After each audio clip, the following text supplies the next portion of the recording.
Hello there, and thank you for joining us once again. This is Customizing the Clone Wars. As always, I am your host, Peak Obi-Wan, and along for this mission, I have my friend and co-host, Darth Daddy. How you doing, sir? Very good, thank you. Looking forward to our new episode tonight, Jedi Crash and Defenders of Peace. Yes, this is a 2-episode arc, so we're going to get right into it. Probably one of the most beautiful as far as landscapes go, don't you think? Oh yeah, it was pretty well done, I have to Yeah, and the say. music too. I love the music. What would you call that? Like Peruvian or something like that, where they have that flute The kind of playing in flute, the background? yeah, it I definitely had the love South it. American vibe going. Yeah, and they had like string guitars playing in the background. It was very, very cool. Very cool. So let's get into it, folks. This is episode 7, not The Force Awakens, but episode 7. Can you believe that, Brian? I can't believe Yeah, it. we're chugging through. I mean, we're almost at Yeah, the halfway point now for the yeah. season. Yeah, in season 1 of the Clone Wars, I believe this is episode 13 and 14. If you're just simply going by the season 1 disc set, or if you want Yeah. to, we encourage you to actually check it out on Netflix. You know, they're airing it right now, and it's just great to check it out every time. So, we're going to be spoiling the heck out of this thing. We can be like your commentary if you want, or just watch the episode before you actually get on with us. What we do here, if you're just chiming in, we do customs. We make customs. We decide that we missed that custom in the show, and we really wanted it, right? Oh yeah, there's a lot of characters that unfortunately were never made into figures. Hasbro did a really good job, I would say, with the first 3 seasons They really of did. making a lot of the characters that appeared in the shows. Not so much the secondary. Some of them did pop up. Maybe we didn't get the ones we wanted the most, but we did get some ones we did. And for the ones that we didn't, Chad and I, for the last many years now, at least 6 years, we went and we've been kind of going back and filling in all these characters that just never made it into plastic form, and you'll get an idea of what they would have looked like if they had made it to plastic form right here on the show. That's right. So come along with us, celebrate the Clone Wars. Here we go. We're going to start with our first episode, and it is called Jedi Crash. I'm going to read the little blurb from the episode guide once again, and it says, in the Outer Rim, Republic forces are outnumbered by Separatist units, and a fight rages on. Anakin races across the galaxy to save Jedi General Aayla Secura, who is under attack. Anakin reaches Aayla, but they are forced to make an emergency landing on the grassy planet of Meridon. Without help, the Jedi are marooned there.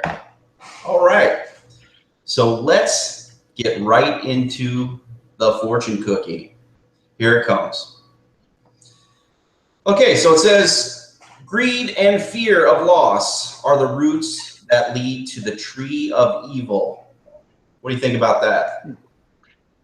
I guess that's really in reference to Ahsoka specifically, because she kept having that fear of losing Anakin, and Aayla Secura actually had a conversation with her about that, about having attachments, and she said, hey, it's kind of normal to have an attachment, to your master. I had one to mine, and it's funny, they didn't specifically say that Quinlan Vos was her master, but I guess any fans of Star Wars comics from back in the day would know that Aayla Secura was the Padawan of Quinlan Vos. Oh yeah, she was awesome, man. I'll tell you, she was just great. I just really like her as a character. She's probably one of the most, would you say, attractive Jedi's you've ever seen? Oh Right? yeah, yeah, Yeah. definitely. First appearance was Attack of the Clones. We got to see her in the battle arena in Geonosis, And in fact, yeah, they did pull her from the comic book, like you said. Yeah. George liked her so much that he put her in the movie. Yeah, which I thought was really cool.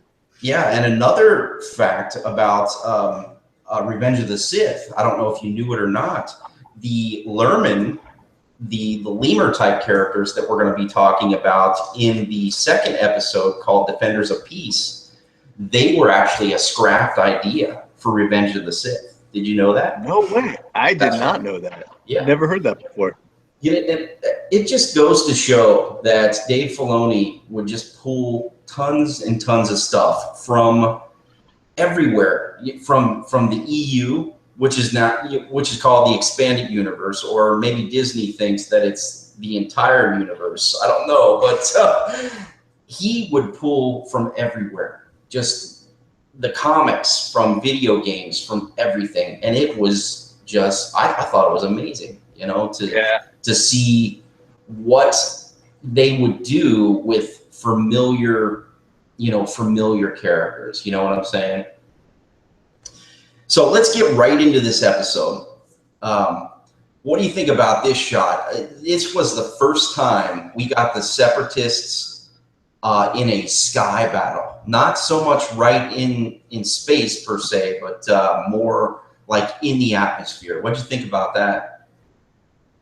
I didn't even notice that shot ever. That's actually pretty cool. I never even noticed those ships before. Yeah, this is right on the front there, and there's this sky battle, and basically what's happening is Ayla's ships getting attacked, and they're outnumbered. So they're going to just lay down fire on her, and this is her ship here. You can see in some of the shots that I have in the sky here, one of the ships is already completely destroyed, but the main ship here is Ayla Secura's ship, and she is being destroyed, just like the ship behind them. And here we have Ayla, and like I said, very attractive. Another thing I really like about Ayla is that they used accents. I really appreciated that they took the time to, make accents and voices and stuff so significant, in the Clone Wars. You know what I'm saying? Like they took the time. For her, she had the French accent. Right. Yeah, I just thought she was awesome. And I have a little picture here. I didn't actually take a picture of it, but this is going to lead us right into our first custom. I haven't really done anything with the paint job, but I have an Ayla here, and I wanted to show that I have a lightsaber on her belt. And what I did is I took the time to give her a lightsaber hilt on her belt. You know what's funny about these is a lot of the lightsabers that you see, they have these they almost have the prong on there as it is. I know you probably can't see that there, but isn't it funny how some of the Jedi figures, they actually have lightsaber hilts with the prong on it, but the blade is actually still on. Yeah. Still on. So I actually had to cut this off of the lightsaber to produce it. So we are going to move on. I'm going to go back to Ayla here. Hole in her when you did that, or was it already present? No, I actually drilled the hole. It was just basically a Dremel, a Dremel tool I used. So here we have the Separatists. These are called tactical droids, and this is actually one I want to get to, but I have yet to get to. Not all the characters that we would like to do we have or have yet to do, but I would really like to make this tactical droid at some point. He is green and white one, just really cool. Just another repaint of one of the tactical droids. So he is in charge of taking them out, and he has a little secret weapon. But before we go into the secret weapon, I'm going to share this screen. Can you see that there? Oh, yeah. Is that Anakin and Ahsoka up in there? Yeah, and they're getting ready, and they're basically going to help Ayla. But what I wanted to show you in front of them is this little character here. Ooh, R2KT. Yep. And right over here, we got the yellow plunk droid. Sweet. So I thought I'd share both of those. These are my next customs. If you haven't joined us before, I just share our customs along the way. This is just a total repaint of the R2-D2. And I recently did this. I didn't get to share this in the theatrical release, so I thought I'd share it today real fast. And That looks great. I like the color pink you used. That's like, is that a hot pink? Yeah, almost like a hot pink. Yeah, like a really bright pink. I really like to make them stand out. You know what I'm saying? Yeah, it's a nice shade, especially against the gray, the way you did the gray. I appreciate that. Thank you. So there's those two guys, and I guess they're just filler mostly, just filler in that scene there. If you can see it, it's really sparse in the background. They really didn't have anything, but because you see this only 2 seconds, so I thought I'd throw those two customs in there because PYLO, that's the plump droid. It's basically a fuel droid. I just recently did that, so I thought I'd throw him in there. So those are two of my customs. And this was the secret weapon I was talking about. What do you think of these dudes? This Hasbro actually released these, and was it like some kind of battle pack, and it came with some of the what the troopers in the yellow, like some of Bly's troopers, I think it came with. Right. Yeah. It had various troops in it, troops and droids and whatnot. But these are had called, some kind of zip line or something that came with it too. Yeah, these are called rocket battle droids, or just rocket droids, basically. So their secret weapon was that they had jets on them. And if you look off into this background here, that's them flying up. Holy cow! It's like a swarm. Yeah, that's them flying up to greet the ships, and they took out a bunch of people. And Anakin actually jumps out of the ship and lands on one of these things, and that's how he enters Ayla's starfighter. So sometimes you get some kind of wacky stuff going on. So what do you think about that? That's pretty cool. Yeah. So what I'm showing here, I guess I'm jumping ahead a little bit. One of the things that happens in this episode right away is that Anakin gets hurt. You know, he is the guy who never has any problems. So Dave and company thought that it was a good idea to make this guy seriously injured. You know what I'm saying? Oh yeah, he's usually the guy with the charge and is invincible. So it was a nice twist to see that, you know, he's mortal. You know, he can get hurt just like all the others. Yeah, and I think what happened with that was that's where Ahsoka, even Ahsoka said to Ayla, she was like, "I'm confused. I'm not sure if I should show compassion or not." You know, later on in the episode, but he gets seriously hurt. But what happens is they evacuate her ship, and they have to get on to his ship. It's called the Resolute, and something happens where somebody activates the hyperdrive, and they basically go on a crash course with a star. You know, it's that old line from Star Wars. Remember when Luke is asking them about, you know, the coordinates and whatnot. I can't get it right. You know, he says, if we bounce too close to a star or end up in a supernova, that'll injure us up real quick. You remember that? Yeah, in Star Wars. And that's what happens in this episode. They get off course, and they end up, you know, heading towards a star and crashing into a star. So I jumped ahead a little bit on our imagery, and they eventually crash. So what happens is, this is the crash ship, and the reason I have this picture here, you see that door there? It's so hilarious. That door is huge. It's like 10 to 12 feet high, and Rex just kicks it open. I just love it. I just love it. It's one of my favorite things that I've ever seen Rex do. You know, you're always going to see kind of quirky things in this episode, but that was definitely one of them. So they end up crashing, like I said, on Miradon, and they have to decide to split up. and nightfall finally comes, and they realize they have to go get help. So what we have here is we have the troop. We have Ayla, and Bly is actually with her. Bly is her commander, and they take off to go find whoever lives here, right? And what do you think of this background, man? It's just beautiful. Man, I used to live. I spent a summer living in Tanzania in the savannah, Mm-hmm. and that actually reminds me of the savannah in Tanzania with the giant baobab trees. Wow. Yeah. I'm sure they take influence from all over the world, you know, different pictures and whatnot. You know what else this kind of reminds me of is Lothal a little bit, you know, from Rebels. Minus the big trees, but the grassy landscape and whatnot. Yeah.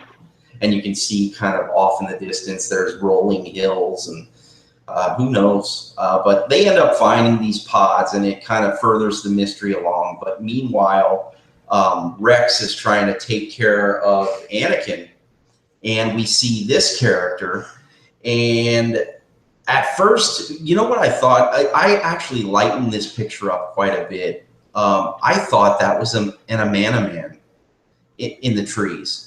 And they had even said they had took influence from the Amanaman, or what we know in the Lost missions, they call them the Amani, because they go to, what is that? They go to Utapau, right? Utapau. Yep. But anyway, this character, it's called a Mastiff Phalan, and it's kind of a weird kind of eagle. Yeah, it has like a vulture head. Yeah, like a wingless eagle, and we run into this thing, and it attacks both Rex and Anakin, and Anakin's up a little bit. And man, I thought Rex was going to get it here. I really did. You know, there are so many times where I think some characters are just going to absolutely, you know, bite it because, you know, if you're We lost a lot. Yeah, we did lose so many big characters at times. We lost in the show. It wasn't different than like Walking Dead or Game of Thrones, and it's a kids show where like you may lose your favorite character in the show. Right. It happened, you know. No one was really, you know, you didn't know who was safe, who wasn't. Right, I hear you. So here we have Bly and Ayla and Ahsoka. And they went all through the night. They've been on a marathon, however long a marathon is. They had to travel quite a distance to get to these. Yeah, I think the way they explained how they got to that location, I guess they were walking under one of those large trees, and those trees had these big seed pods, and one of those seed pods came down and almost landed on them and took them out. And Ayla Secura had noticed that somebody had taken those large seed pods and started dragging them away to another location to be used for something. And they just followed that path or that trail of where that giant seed pod had been dragged, right, to where we just see that picture of. Yeah, and the funny thing was, you know, we went all through the night. So they were out literally walking, running, whatever, all night. And they actually got attacked as well by those creatures. And every other trooper lost their life, you know, because they didn't have they were just like the red shirts, the red shirts of the show, you know. They bit it. So all that's left is Bly, Ayla, and Ahsoka, and they eventually get to that point where they find these pods, and they can see that there's actually people down there, but they don't, at this point, they're not sure what's going on there. So they go down there, and here's my Ahsoka again. I thought I'd share her one more time. And I did the same thing with her as well. I just, I did a lightsaber hilt. And what I did is I put a little plug, I kind of built a plug into the lightsaber, and then I put it on the belt.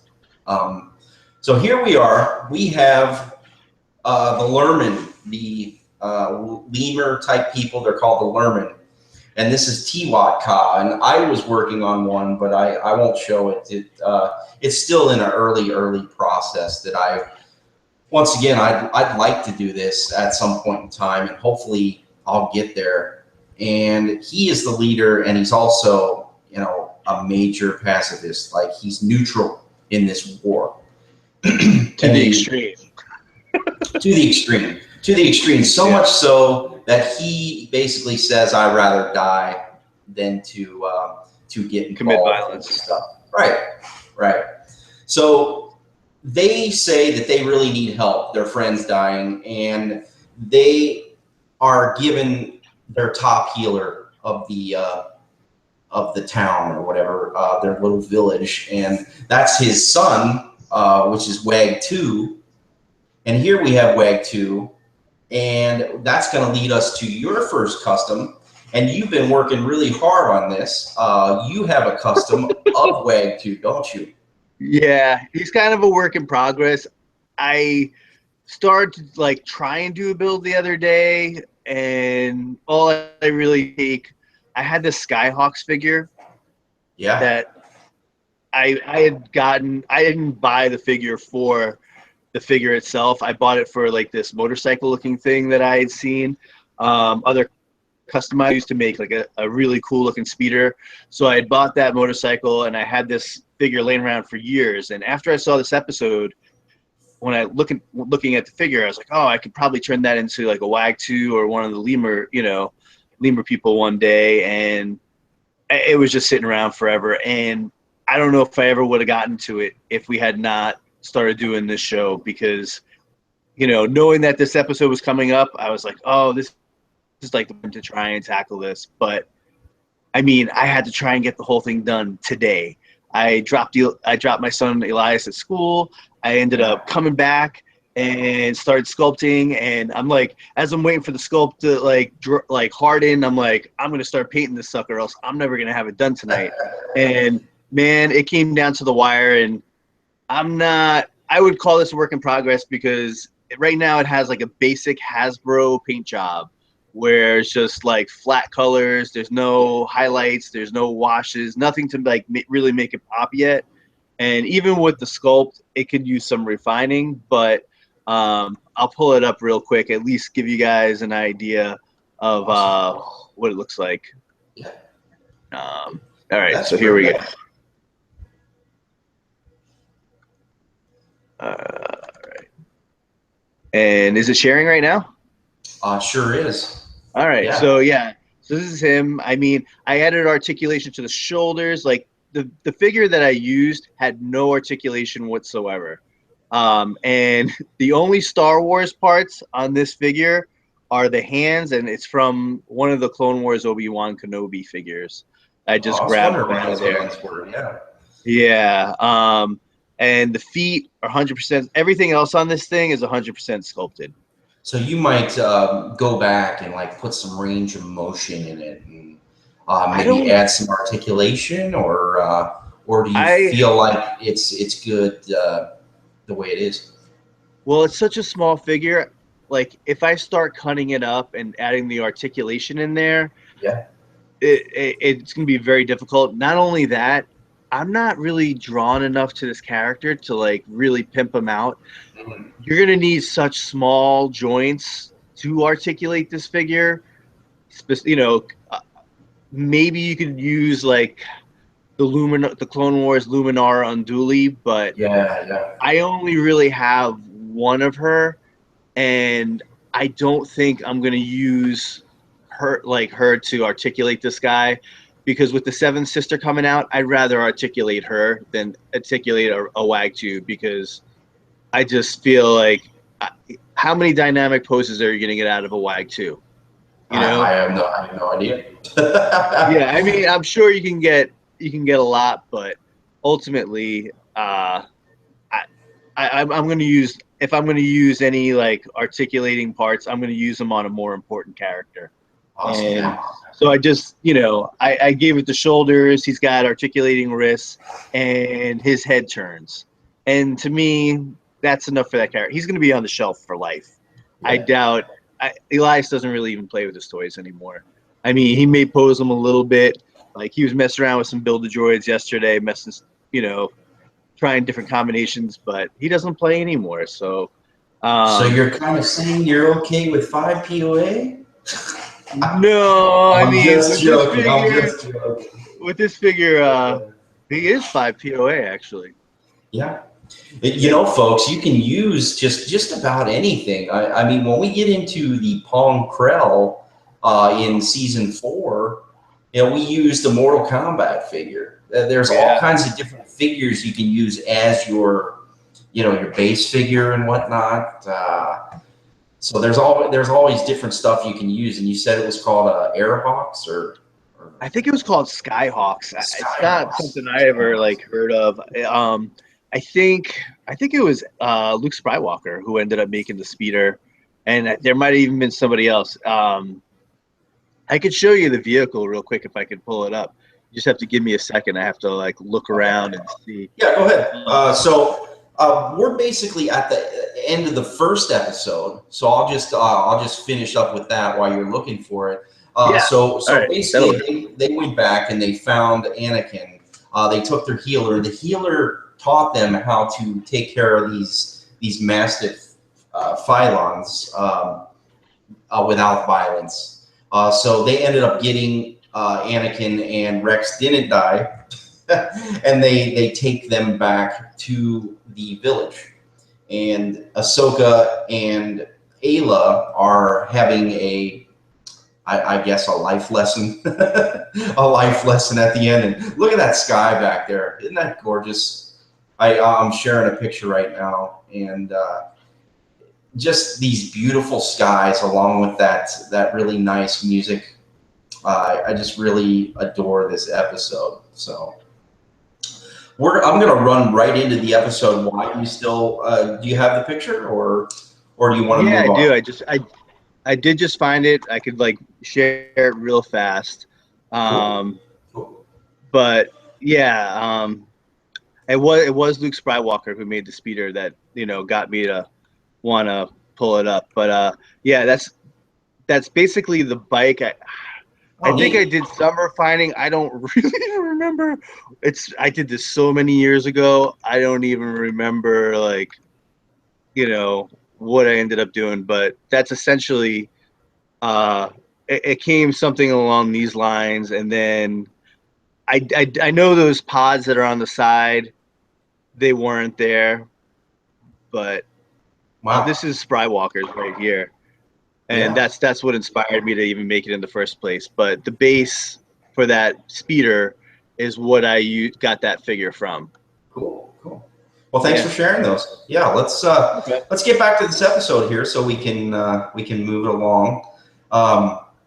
So we're at the end of that episode, and I just wanted to move into our next fortune cookie, which is when surrounded by war, one must eventually choose a side. So what happens in this episode is, and I'll read it from the episode guide again. It's called Defenders of Peace, and it's the Separatist weapon researcher General Locke Durd chooses Meridon as a testing ground for his defoliator tank, which is designed to destroy organic matter while leaving mechanicals unharmed. Anakin, Ahsoka, and Ayla, marooned on the planet, prepare to fight Durd's battle droids. But the Lerman pacifist leader refuses to join them, despite the threat to his people's way of life. So, here we go into our first shout out of the night. What we do on our shout outs, folks, is we like to just compliment other people. Maybe we won't have a custom sometimes, but we feel somebody excelled with this custom. And that's going to lead us to our first guy who did an amazing job on this character. And I'm going to turn it over to you to share that for us at this time. Do you have a picture of our friend here? Yeah, this is Locke Durd. And it was created by a customizer I think he's from Austin, Texas. His name is David Smith. And I love this figure. As soon as I saw it, it was like one of those ones where I was like, man, I want this figure. And I think the thing that really drew me in on this one was the soft goods, just because it's rare that you have that amount of detail in soft goods, and just to be made like just so beautifully. Yeah, I look mean, how nice that is. Wow. isn't that gorgeous? Yeah, I like Like, it. even look at the sleeve. The sleeves are soft good, at least the top part of the sleeves. I mean, that's just an amazing custom. And what was the name of the customizer again? David Smith. David Smith. Awesome, man. Well, thanks for sharing that with us, David. And we appreciate your work in the Clone Wars. So, yeah, let's move on. And who is that behind him? None other than Pudden Zignut again. I love it, man. I cannot believe that, this guy just keeps popping up. Here, let me show you real fast. I have a picture here. There he is. There's Pudden Zignut again. Oh, man, I love it. And so we get... You didn't show your Poon Zignut again, huh? I will. I will. Oh, you yeah, did? All right. I will show him. Yeah. All right, cool. So here we have Lockdurd and his troop come down, and they meet up with the Lurmen, and they basically are looking to see if there's any Republic people there, and they see that there's no threat. But what they do is they send out what's called a recon droid, and I'm showing a picture of that right now. Man, I'm working on this thing, and I just cannot get it done. Hopefully, I'll have time to share it when we get to some of the episodes with, with Mace Windu, like the Ryloth episodes. I know this thing plays a big part in there. It's just a tiny little recon droid, and I just love it. Can you see that picture there? Yep. So this thing spots the Jedi. So they are in peril at this point, and they're chasing after this thing, and it's just so cool. I can totally vision this thing like on a post and everything, hovering off of a stand. I'm definitely gonna make it, folks. So stay tuned for that. And then here, once again, is our good buddy Pudden Zignut, and look at all that gear on his belt and whatnot. And he is the technician overseeing this the defoliator tank, this big thing that they're. It's a new super weapon that the Separatists are going to try and test out. And I guess the special thing about this weapon is that it destroys all organic life, while it won't destroy any of their mechanical droids that they're using in battle. Right. Yeah. So other than that little iPad that he's got that he controls the defoliator tank with, I tried to put as many of those little details on his belt as I could. So this is my custom of my Pudden Zignut again, and I thought I'd share that. I will share periodically. I'll share characters that I've shared previous just to show you. So Anakin and them, they finally make it back to the Separatist base or whatever, and they end up stealing that awesome ship again. I just love this Separatist ship thing, if you can see that there. And they bring it back along with kind of like Gungan type shields, that make like a bubble over their whole, over the whole village. And it saves them, but he's... Tiwat Ka, which is the leader of the team or the village, he's kind of ticked about it because, he kind of didn't want them to do that. And this is the money shot right here, if I can show you this. So since Anakin was really hurt, they had to put bandages on him. And this is probably one of my favorite customs that I've ever done. I actually made a custom of this Anakin. And there he is. What do you think about that? I love that figure. Yeah, me too. Me too. I put a little dirt on his face and whatnot, and I definitely made him look like he's from that episode. Here they are. They're going to defend the village, and there was my custom. So at the end of the episode, we have Anakin, and he's breaking down the defoliator, but the reason I wanted to share this image is look who's in the back running away. Boone Zignot. There he goes. He's going. You know where he's going? He's heading for the hills for the next episode. whatever episode he's in. You know, You should load these images that we did today to the Boone Zignot page that we made. Yeah, I sure will. Yeah, we have a page dedicated to this guy because we just think he's great. We try to spot him. We play this little game. We try to spot him wherever he's at. It's like Where's Waldo? Right, exactly. And he was in Downfall of a Droid he was in the Separatist listing post. You know, how did that guy make it off of that Separatist listing post? You know what I'm saying?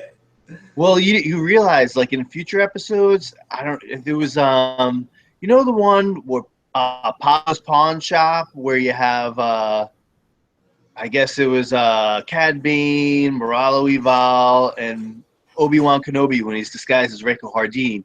Right. That was when I realized there was like 12 Boone Zignots in one shot, and they're all dressed the same, and they all look alike. So it makes you wonder, like, you know, are they clones, or, like, you know, what's the deal with these Aqualish? Like, I don't know.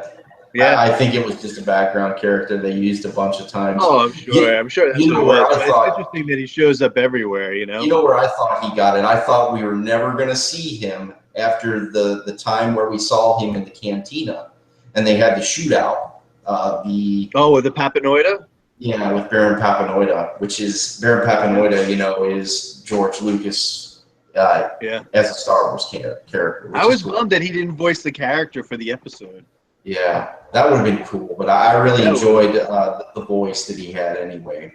Yeah, it worked well for what they were doing. Yeah. So here we are at the end of the episode, like I said, and I just love that picture of him running away. And we have Anakin lifting Lot Dirt up, and just look at that sky and the fire and everything. Oh man, such a cool episode. So they saved the day. And I guess somehow they magically figure out a way to contact the Republic. I think they contacted them when they were at the Separatist listing post, or maybe they got on a channel in the spaceship that they borrowed. But this was the end of the episode, and here they come. And I bet you Punzignut somehow smuggled his way off the ruined planet of Meridon as well, you know, to live another day. Yeah. And ultimately, you know, the Lermans ended up, you know, fighting the Separatists, and they did, you know, go against their, you know, the elders, you know, requests to keep things, you know, on a pacifist path. They did decide that, like, hey, they're planning on wiping us out. It's either, you know, roll over and play dead, or live to fight, you know, live another day. And they chose to live another day, which I thought was pretty cool. Right. Yeah. He realized that being a wise and late leader, maybe sometimes he has to listen to other people. And I just compromise and bend a little, you know. Mm-hmm. Yeah. And those were just a great pair of episodes. I encourage you to check them out on Netflix. You know, they're great episodes, and I always love to really give insights into these episodes. But that's our show. Thank you for joining us, and we will see you later. Have a good night, everybody, and may the Force be with you. Chad, do you want to at least say, like, where people could find you? I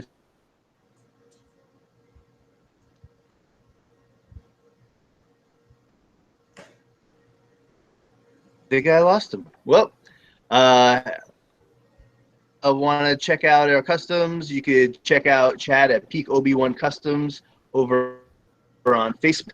Also, he can be found on the Clone Wars Custom Action Figure page. You can find me at the Customs for the Kid blog at www.customsforthekid.blogspot.com. We have links there to get our pages on Facebook, Twitter, Instagram, Tumblr, Pinterest, Google Plus, you name it. But yeah, See you next week, and may the Force be with you.